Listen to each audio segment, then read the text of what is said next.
प्रिय व्यक्ति जिनकर आँख थोड़ा धुंधला दिखाई देत रहल, तब वो डॉक्टर के पास गईले।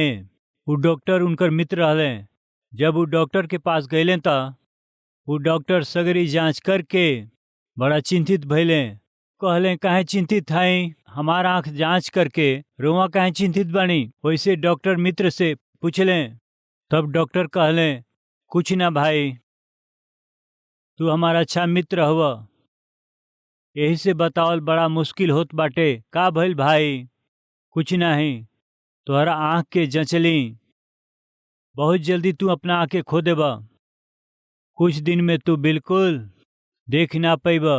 तू जेके देखल चाहत हवा और जौन कुछ देखल चाहत हई जल्दी से जाके देख लें, काहे कि बहुत जल्दी कुछ दिन में तू अपना आँख से देख ना पैबा। प्रिय, जैसे वो बात के वो सुन ले, आँख से आंसू बहे लागल।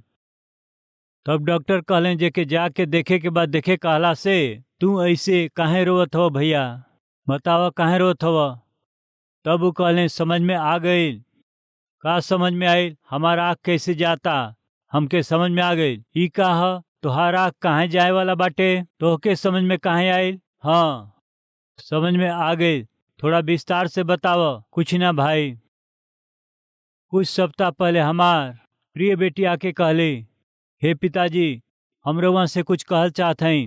हमारा कलीसिया से कुछ जवान लोग सुसमाचार सुनावे खातिर दूसरा देश दूसरा प्रांत में जात हवन जा। मसीह के प्रेम के बांटे खातिर उ जात हवन जा। मसीह के सुसमाचार के उनके सुनावे जात हवन जा।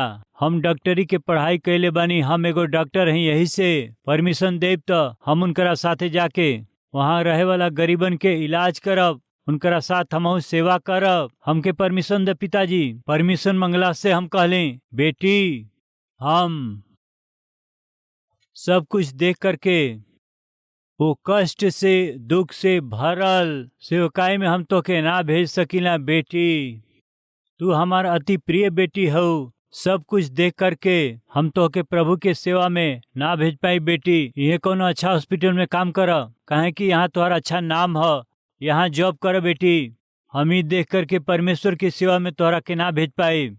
ऐसे कह के हम अपना बेटी के बलपूर्वक ना भेज पाए। देखते देखते अपना बेटी के सेवा में ना भेज पाए। हम कहली ना, यही से प्रभु हमारा नजर के ही प्रभु दूर करत हमें। हमके समझ में आ गई।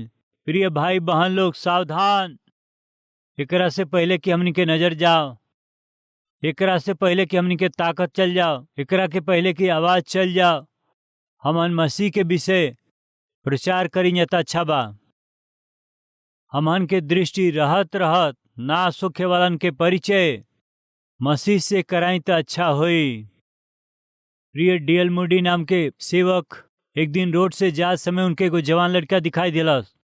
बेटा, 1 मिनट कह के उनके बुलावले। वो कहले, कहा, यीशु तो से प्यार करेलन। यीशु तो के जान से ज्यादा प्यार करके तोरा खातिर जान दिहले। वो लड़का क्रोधित होके का कहला जानत हई? Mind your business. ऐसे कहले। का कहले? तू अपना काम के देखा। तब डीएल मूडी बड़ा प्यार से उनसे कहले, दिस इज माई बिजनेस। यह हमार काम हवे। मसीह के प्रचार कैल है, मसीह के विषय बतावल है, परमेश्वर के जरिए दिहल गईल काम हवे। रौरी परिवार के पोषण करे खातिर परमेश्वर हुआ के नौकरी दिहले। नौकरी कैल और काम ह, हम ना कहत नहीं। ओकरा साथ परमेश्वर एगो काम हमके दिहले। का हऊ? उनकी ओर से इस संसार में हम और वहाँ परमेश्वर के गवाह बनी। वो एगो काम देले हमें। एक काम में यदि लापरवाही करे के त मसीह के बतौला एक काम में यदि हम लापरवाही करे के त निश्चय हमनी के एकर कीमत चुकावे के पड़ी। पहली कलीसिया कीमत चुकौलस। रउआ ध्यान से देखब त 8वां अध्याय के बाद में पहली कलीसिया जाके यहूदिया देश में सुसमाचार सुनौलस। ओकरा बाद जाके समारिया देश में सुसमाचार सुनौले। ओकरा बाद पौलुस, सीलास, बरनबास और दूसरा लोग पृथ्वी के छोर तक जाके सुसमाचार प्रचार कैले। परमेश्वर के कहला अनुसार उ सेवा कैले बाकी तितर बितर कैला के पहले करते थे कितना अच्छा होई। उनके तितर बितर भैला के बाद करे के पड़ल, कारण का रहे वो भुला गए रहले।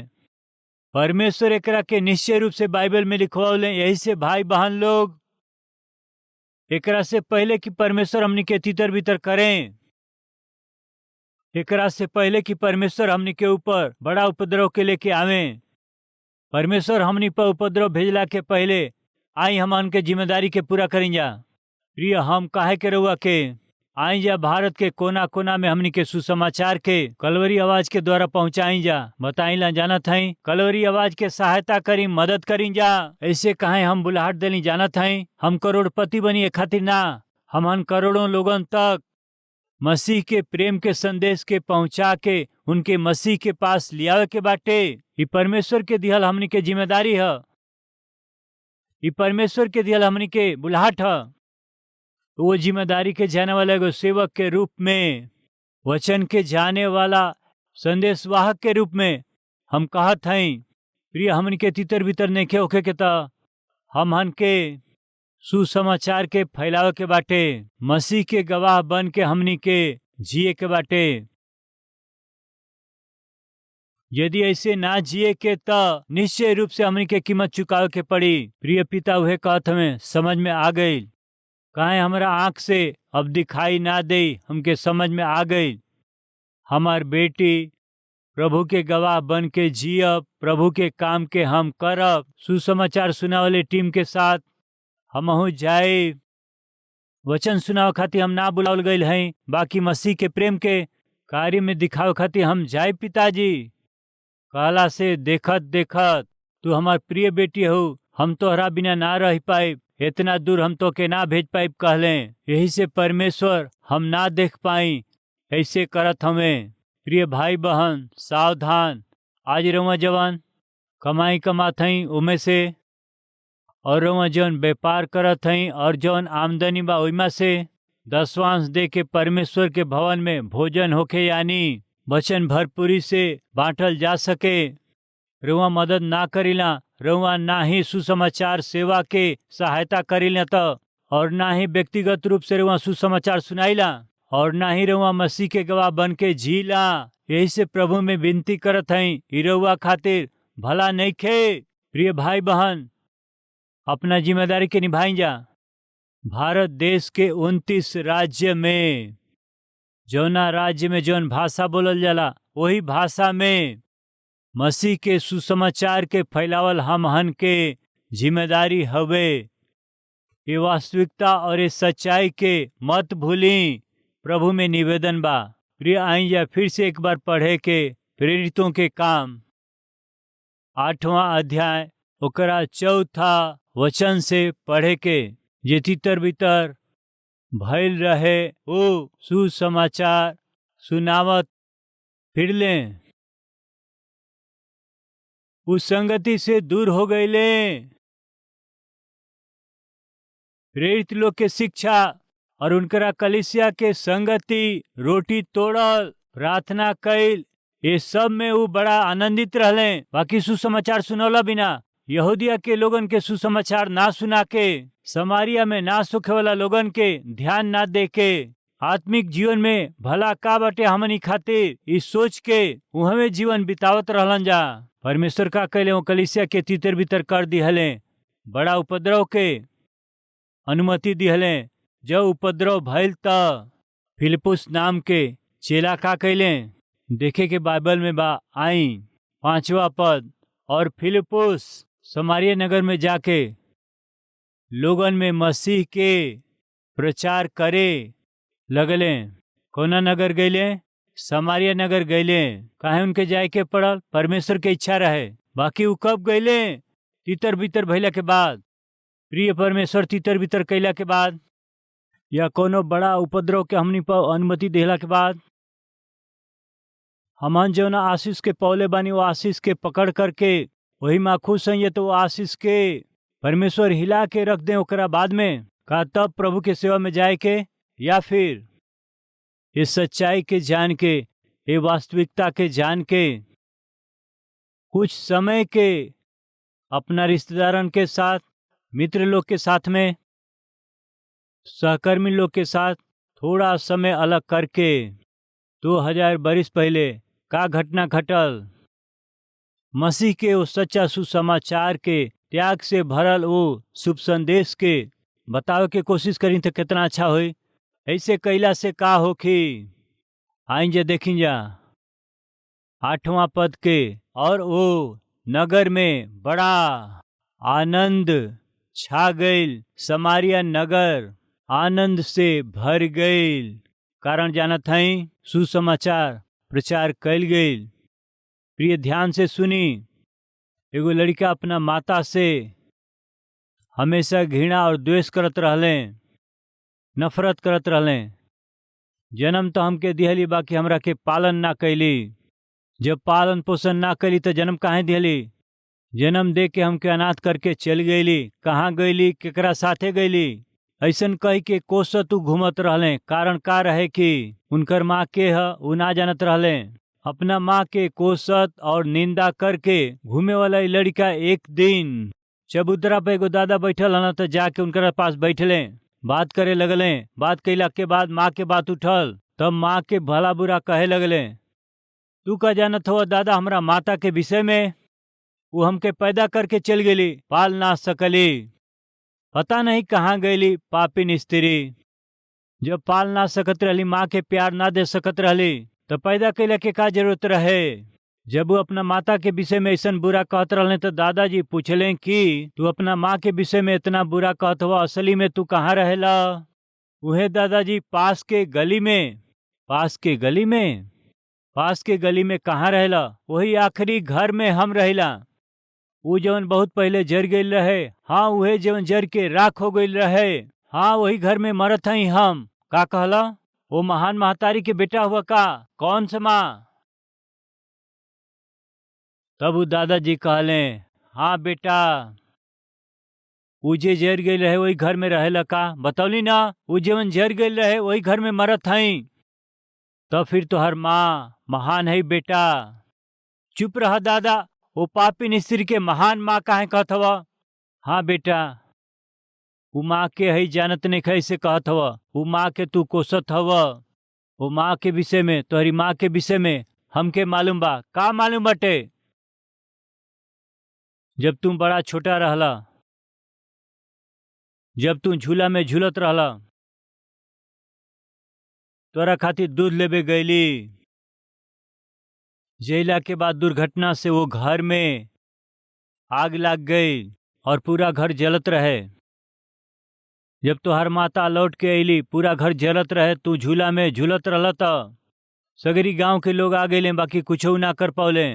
तोहर माँ रो के कहली, जा जा जा केहू बचाव, केहू तरह से हमरा बच्चा के बचा ला जा। लोगन के हाथ पांव जोड़ ली, हमनी में से केहू हिम्मत ना कैल, हमनी में से केहू बचावे के तोहरा के हिम्मत ना कैलस, हमनी में से केहू कुछ ना कर पावल। ऐसन समय कुछ कह के लाभ नहीं के, एकदम तोहर माँ वो आग के बीच में दौड़ गईली, वो घर में दौड़ गईली, तो के एकदम गले लगा लिहली, और बाहर जब निकाले के कोशिश करत रहली, ऊपर के छत नीचे गिर गई।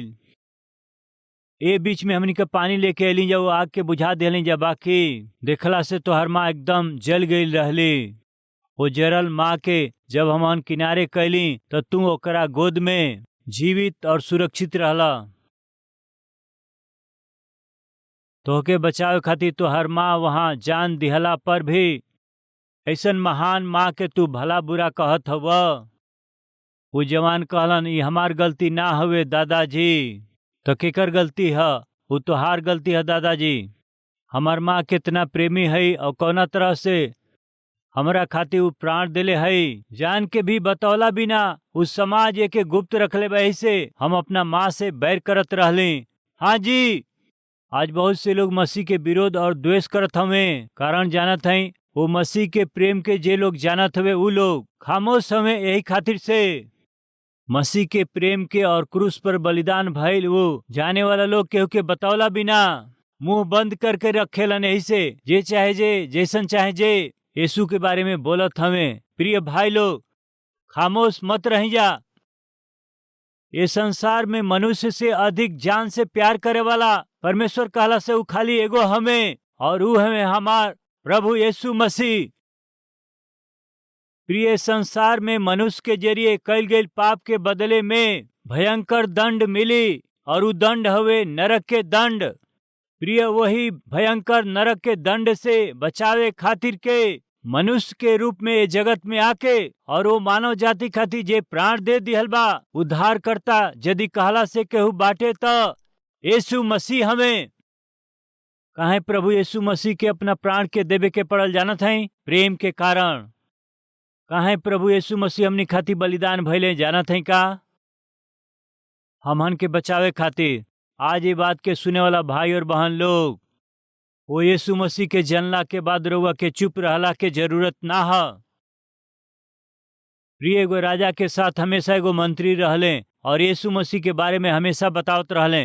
राजा यीशु मसीह सामान्य परमेश्वर ना हवे, वो बहुत प्रेमी हवे, अद्भुत परमेश्वर हवे, आश्चर्य कर्मी, अद्भुत युक्ति करे वाला हवे। रउआ यीशु मसीह के बारे में नहीं जानत, यही से कई बार यीशु के विषय में रउआ विरोध करीला। का हवे यीशु मसीह के विशेषता? वो मनुष्य से जान से ज्यादा प्यार कैले। जब मनुष्य ना सुखत रहले, वो प्रभु स्वर्ग से आकर के मनुष्य के सगरी पाप के अपना ऊपर उठा के क्रूस पर अपना जान के दे दिहले। अरे चुप रहा। यदि लोग कोनो कष्ट में पड़ जाओ तो परमेश्वर काहे के आई है? अवतार लेवे वालन के भेज सकेला ना? नबी लोग के भेज सकेला ना? उनके काहे उतर के आवे के पड़ल? वो ऐसे विरोध में सवाल करत रहले तो मंत्री सोचले कैसे जवाब दें। एक दिन राजा, मंत्री, कुछ सेनापति और सैनिक एगो झील में यात्रा करके जात रहले। ऐसे छुट्टी के यात्रा में जब निकलने, तब राजा वो झील में जब छुट्टी के यात्रा में जब जात रहले तो वो राजा देखले कि वो किनारे राजा का छोटा बेटा वो झील के किनारे खेलत रहले। राजभवन के पीछे खेलत खेलत राजा जब देखते रहलन, पैर फिसल के वो बेटा झील में गिर गए। जैसे ही उनकर प्रिय पुत्र वहां पर झील में गिर गए, एकदम से राजा पानी में कूद गए। वो झील में कूद करके वो राजा तैर के जाके वो झील में डूबा तो बेटा के जाके बचा लिहले। बचा करके उनके किनारे पर लेके अइले। ये बीच में मंत्री आ गए और सैनिक भी आ गए। तब मंत्री पूछले, राजा, जब राउर बेटा पानी में गिरले तो रउआ एगो हुक्म देती तो हमनी का बचा लेती जा। हम जान के बाजी लगा के रौरी बेटा के बचा लेती, इस सेनापति भी बचा लेतन। हमनी के केहू के आज्ञा दिहला बिना देखते ही रउआ झील में काहे कूद गईली? काहे के रउआ पानी में जाए के पड़ल? काहे के रउए के छलांग लगावे के पड़ल? तब राजा कहले, पिता के प्रेम हमके विवश कैलस, यही से हम केहू से कही ना पौली। पिता के प्रेम विवश कैलस, यही से हम तो हम लोग के आज्ञा ना दिहली। मरत अपना बेटा के देख के एकदम हमके पानी में जाए के पड़ल, एकदम हमके छलांग लगावे के पड़ल। तब मंत्री कहले, वो पिता के प्रेम के कारण ही स्वर्ग से धरती पर प्रभु यीशु मसीह के ये दुनिया में भेजे के पड़ गई। यीशु मसीह के प्यार के विषय बयान करे के बाद लिखल गई किताब संसार में समा ना पाई। यही से प्रिय प्रेरित पौलुस कहलन, यदि हम सुसमाचार ना सुनाई तो हमरा पर हाय, यदि सुसमाचार ना सुनाई तो हमरा पर क्लेश होई। प्रिय, आज हमनी का सुसमाचार ना सुनाइए तो हमनी पर क्लेश होई। ये सच्चाई के जान के सुसमाचार के बांटे खातिर के रउआ जहाँ रहिला प्रभु के गवाह बन के जिए खातिर मसीह पापी मनुष्य खातिर क्रूस पर का कैले हमें ओके दूसरा के बतावे खातिर अपना आप के रउआ सौंपव का? हाँ कहे वाला हमरा साथे प्रार्थना करी। आई प्रार्थना करी जा।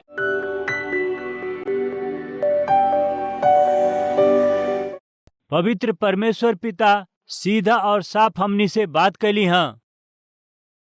जब हम पवित्र आत्मा के सामर्थ से भर जाली जा, हम राउर गवाह बन के रहे ली जा। यरूशलेम में यानी अपना परिवार में, यहूदिया में यानी अपना रिश्तेदार में, समारिया में यानी अपना मित्र के बीच में, पृथ्वी के छोर तक यानी अपना आसपास के लोगन के हमनी के गवाह बन के जिए के बा। यदि हमनी ऐसा ना रह के लापरवाही करे के त तीतर बितर होखे के हमहन के ऊपर बड़ा उपद्रव हो जाए। उपद्रव कईल पहली कलीसिया तीतर बितर होके यहूदिया में गईल, समारिया में गईल, पृथ्वी के छोर तक गईले। पिता हमनी के तीतर बितर कैला के पहले और या ऐसन अनुमति दिहला के पहले ही हमहन अपना जिम्मेदारी के पहचान के जहाँ हैं वहीं पर हमनी का गवाह बन के जी सकी। सबसे पहले अपना परिवार में ही राउर गवाह बन सके, रिश्तेदारन में गवाह हो सके, मित्र लोगन के बीच, और वैसे ही अपना चारों ओर के लोगन के बीच में राउर गवाह हो के जिए के सौभाग्य रवा दें। हमन सच्चाई के जान के भी ओके छिपावत हई जा। यही से शैतान बहुत से झूठ के प्रचार करत हवे। यही से प्रभु बहुत से लोग रवा से दूर होत हवे। यही से प्रभु जौना प्रेम के संदेश के हमन जानत हई ओके बांट सकी जा। ऐसन अनुग्रह, ऐसन आत्मिकता, ऐसन भक्ति, ऐसन जिम्मेदारी के हम सब के दें। और वैसे ही पिताजी टीवी कार्यक्रम कलवरी के आवाज के जरिए हम अंशु समाचार फैला सकी, ऐसन अनुग्रह दें। यीशु के नाम से मांगत हई, आमीन।